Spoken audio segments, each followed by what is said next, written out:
What's up, YouTube? I'm back in the still standing garage. These bumpers are ready to be sanded. What I did to get them to this point was I went ahead and I vacuumed them up to remove all that dust and loose dirt. And then I started removing the plastic dip from the front bumper. The front bumper was the only one that I plastic dipped a long time ago. And I removed all the areas that I could take off by hand, and then I went ahead and I removed the rest of it, the thin areas, with Goo Gone. I made a video on that, so that's going to be the video before this one. So go check it out if you missed that one. So then after that, I went ahead and I washed both bumpers with some soap and water and brought them in here, and that's where they're at right now. The primer did start coming off on the front bumper when I was trying to remove that plastic dip. As you can see right here, it's all cracked. I'm gonna go ahead and sand it, and I'm gonna see if it's just a primer. It looks like it is. The bottom paint is still there and it doesn't look cracked, but we're gonna find out as we start sanding it. You can see how all those cracks are there. I'm hoping that that's all just a primer, because I did use a primer that was not intended for plastic. It didn't have any flex agents in it. So yeah, so same thing, it started happening over here. You see all those little spider web cracks. That's just on the primer, I'm hoping. So we're gonna go ahead and start sanding it right now. I'm gonna start hitting it. I'm gonna do the front bumper first, but I'm gonna go ahead and hit it with 320. Alright, YouTube, so I wanted to show you something real quick. As I was sanding, I realized and remembered that I ended up doing two different color primers on this bumper and the whole front clip of the car at one point. I think it was 2004 or 2005. So as you guys see right here, this blue is the original color of the car. And then I went ahead and I added the black primer and then the gray primer. Obviously, these primers are not made for plastic, so that's why they're cracking like that. It cracked all the way from the black primer all the way over to the gray primer. That's what, like, all these cracks are coming from. So as I was sanding down, you can see that the original color, everything is fine. There's no cracks, there's no problems there. So I am gonna have to obviously sand all this down. I am hitting it with 320. I was hitting it with the block, and as I was hitting it with the block here, obviously this is plastic, so there's highs and lows. These bumpers are not going to be perfect. I mean, they're like over 40 years old, so I'm okay with it. And I read a lot in the forums, the G-Body forums, that, you know, we got to live with it. I don't think they remake these at all. So I'm going to go ahead and sand this down. I'm not going to bore you guys with all the sanding. I'm going to bring you guys back on as soon as this is completely sanded, and then we're going to move on to the back bumper. Let's go. All right, YouTube, so I hit the whole front bumper already. It's all sanded down. I ended up using the DA sander with the interface pad and 320 grit. I hit all the areas that I could with that, all the flat areas, and then everything else I did hit by hand. I did get a mixing stick with 180 grit to hit the areas in there, all those little crevices, all these areas in here, in there. It's very time consuming for these bumpers. They have all these little areas that need to be sanded down. I did have to get a little creative with the sandpaper to get into all these grooves, all these like edges here, in there, and then in there. I got as much as I could off, but then I am gonna hit those areas with 320 or the maroon Scotch Brite, which is equivalent to 320 400 grit. I did hit all the areas in there as much as I could. I am satisfied with it. There's a couple areas that I do want to hit with some glaze, like right there, right here, but I am gonna wait until I finish sanding the back bumper, so that way I can hit both bumpers at the same time. Everything came out pretty good. There's an area like over here, the top of the passenger side of the bumper, that has all these little spiderweb cracks, but they're not that deep. And the way that I figured that they're not that deep is by going behind the bumper and pressing in on it, or pressing on it. And you see how those cracks are not opening up when I press on them. That means they're not that deep. So what I'm planning on doing is I'm gonna primer it, I'm gonna block it, and then I'm gonna have to primer it probably again, another 2 or 3 coats, and then block it again, and I think I should be all right. But other than that, came out pretty good. Very time consuming, like I said, very, very time consuming. It took me a while. Now I gotta hit the back bumper, so let's get into that one. I'm gonna hit it with the DA2 and then do the same process I did with this one. Let's go.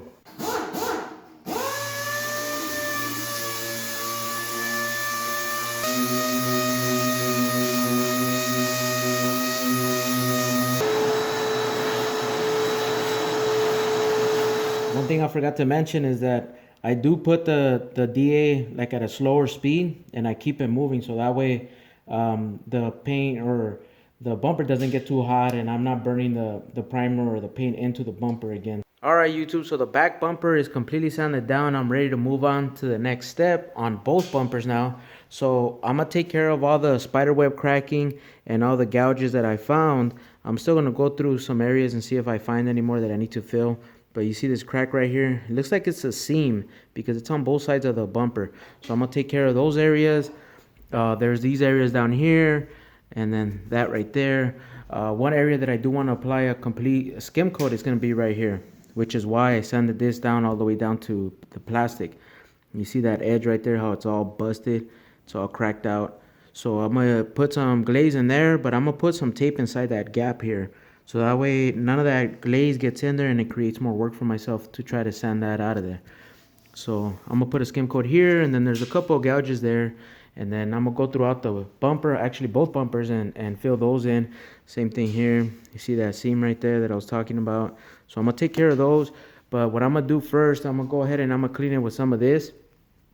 I'm going to clean the areas that I need to spread that glaze on. And then we're going to put some of that glaze on there. I'll show you what kind of filler I'm going to use. So let's keep it moving, and then...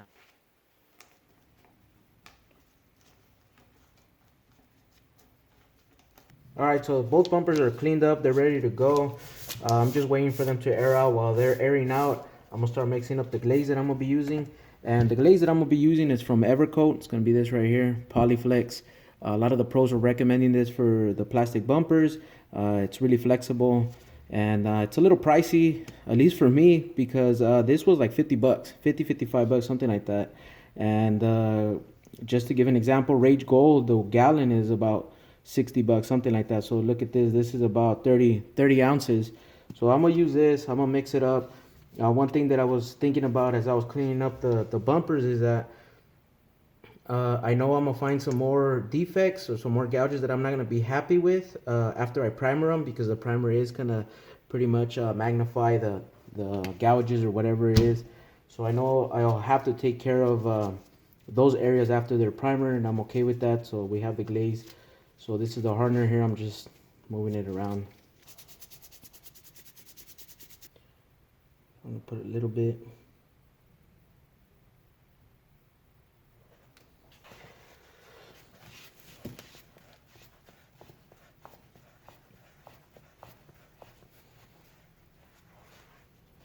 So hopefully this holds up.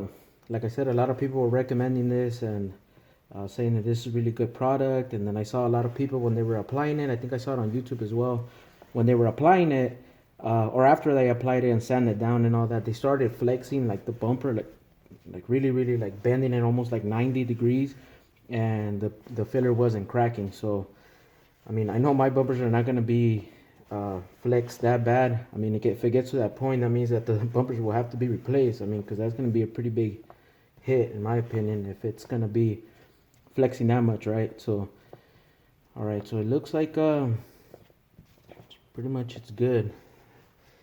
And I think I mentioned it in another video, where when mixing these fillers, what I've learned is when you spread them out like that, like this, it actually helps them last a little bit longer. It doesn't kick as fast. So just something I wanted to share that I learned.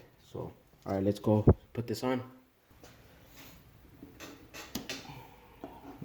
Press it in there really good. I don't want to put too much. I only want to fill those gaps or those cracks. So I don't want to leave too much for me to sand, you know what I mean?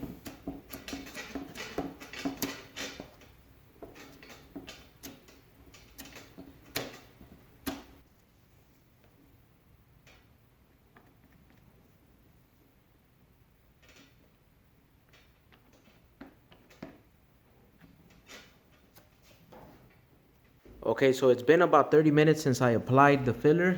It's looking like it spread out okay. In some areas I did get a little nasty with it, and it kind of spread and it stayed on there rough.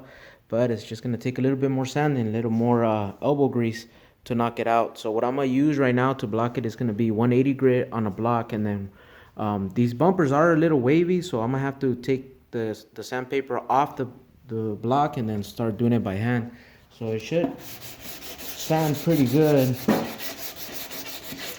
It's not gumming up the paper, so I think we'll be all right. I'm gonna go ahead and I'm gonna throw on my respirator so I don't breathe all this stuff in, and then I'll bring you guys back on as soon as this is completely sanded and we're ready to move on to the front bumper. Let's go. All right, YouTube, so the areas that I added filler to are sanded down and ready to go. I need to mix a little bit more to add right here. I don't think I pressed hard enough to get inside those cracks. I also missed this area here, so I'm gonna add some there. And then look at the top here. The gouges that were there are filled right here too. It's looking pretty good. I'm really liking the way that it's turning out. I think I'm probably gonna have to add a little bit more right here because I could feel it with my finger. But you see how those cracks got filled with that filler? So it's looking pretty good. Once I mix that one, I am gonna add a little bit to the front bumper. Let me show you what I got going on over there. So on the front bumper, I only found 2 gouges here and here. The ones that I could actually find now, obviously after primer, I might be able to find some more. So I am gonna add some of that glaze to these areas as well after I mix it for the back bumper. I was planning on using this glazing and spot putty for those areas because those areas are very tiny, they're small. There's not going to be that much flexibility there, so I was going to use this, but since now I'm going to mix a little bit more for the back bumper, whatever's left over, instead of throwing it away, I'm going to use it for those areas there. So let's keep this moving. Let's go. And just like that, it's ready for the next step. So I already filled in those gouges right there, as you can see, nice and filled. So what I'm gonna do to both bumpers now that the filler work is done as of right now, so I'm gonna go ahead and I'm gonna start hitting it with 320 again on the DA with the interface pad. So I'm gonna hit it with this again, 320, and then I'm gonna go ahead and hit it with the maroon Scotch-Brite in all the areas that I can't get into. So I'm gonna go ahead and do that, and then we're almost there for that primer. So let's keep it moving, let's go.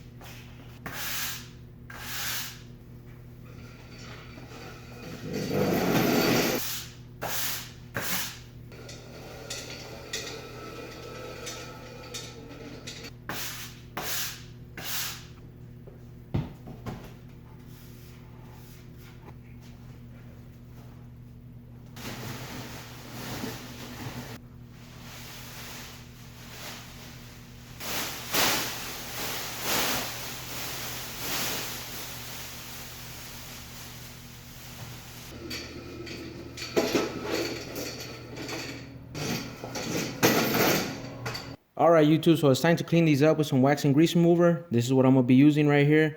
I'm going to use this in a pump sprayer. This pump sprayer right here, I'm going to apply it on a microfiber cloth. And then I'm going to dry it off with another clean microfiber cloth. I'll show you a little bit on this bumper right here, the back bumper. And then I'll do both bumpers. And then we'll move on. Let's go.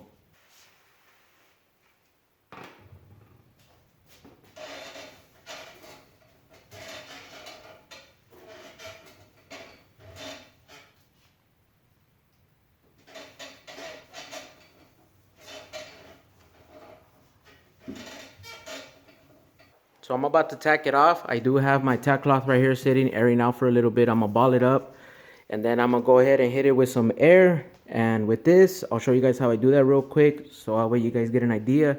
Then I'm gonna do both bumpers like that. I'm gonna tack them off twice. I usually tack them off before, and then right when I'm about to spray, I tack them off again. So let's do this.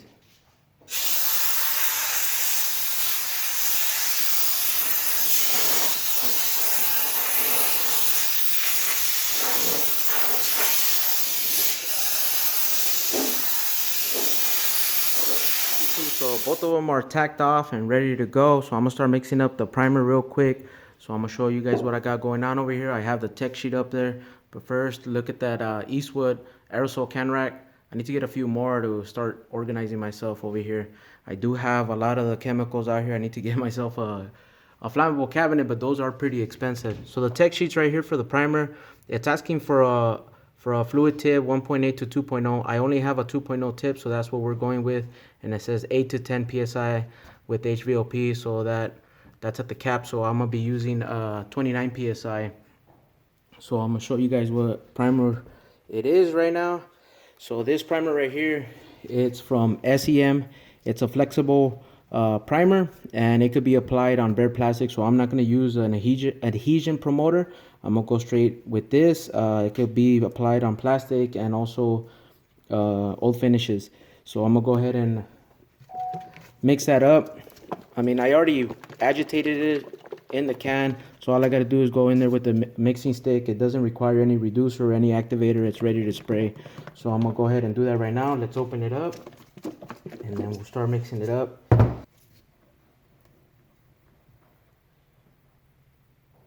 It's not that thick. I thought it was gonna be a little bit thicker. We'll see how it sprays right now. What I'm gonna do is when I spray it, I do want to spray a corner first, spray a couple passes, and then wait a little bit to see what it does. You know, I don't want to have a reaction and then spray the whole both bumpers and then have to deal with it later. I mean, these bumpers took me forever to sand, and I don't want to go through that all over again to try to take this primer off just in case I have a reaction. So let me mix this up and then we'll start putting it in the cups or in the cup.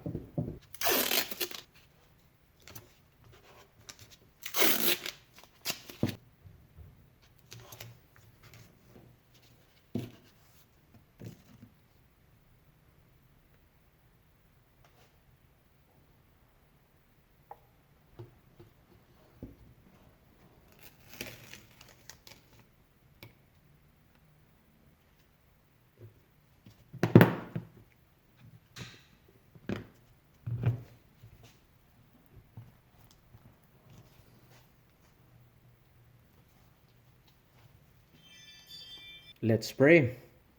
I went ahead and I tacked them off again. I already set up my fans over here and just got to open up the garage a little bit and then turn them on. So let's go ahead and do that.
Alright YouTube, so I applied 2 coats as you guys saw. It turned out pretty good. I do have a couple of runs in a couple of places, like right there. This one was starting to run already. There's on both bumpers there's a couple of runs, so I'm okay with it. I'm still gonna sand it down, but I think the 2.0 was a little bit too big. 1.8 would have probably helped, even a 1.7 maybe, I don't know.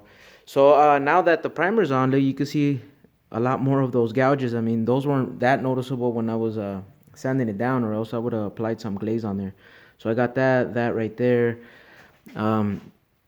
This right here, there's not that many areas that has gouges on the front bumper here that I identified. There's a small one right here somewhere. Where was it? Oh, right here.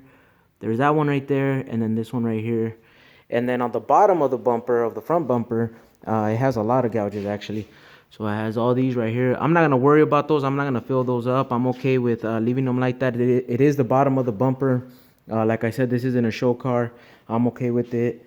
I'm gonna be driving the heck out of it. So I know that the front bumper is most likely gonna get a whole bunch of chips. So I'm okay with that. I am aware of that. The back bumper, there's a couple more gouges that I do want to take care of here, there. And then same thing on the bottom. There's a lot more gouges here, but I'm okay with those. Another run right here. So it turned out pretty good. I'm really liking the way that this sprayed out. I didn't have any issues other than the wind. It was a little windy outside, so I started blowing the plastic on the Monte over here. But I'm actually happy that I covered up the Monte over here, because you can see all that overspray. You know, usually primer doesn't have that much overspray. And look at the floor. So I'm glad I covered it up. I would have created more work for myself if I wouldn't have covered it up. So where all the filler areas were, it turned out really, really good. There's a couple more things right here that I do want to hit it with some glaze. Here, sorry about that. So here, you see that? I want to cover that up. So the areas that I'm going to hit with glaze again, those areas that I'm going to sand down, I am going to hit those with high build primer. As long as I don't go beyond the primer that I applied here, I should be okay by applying the high build primer on top of it, which is a regular primer, not the flexible primer like this one.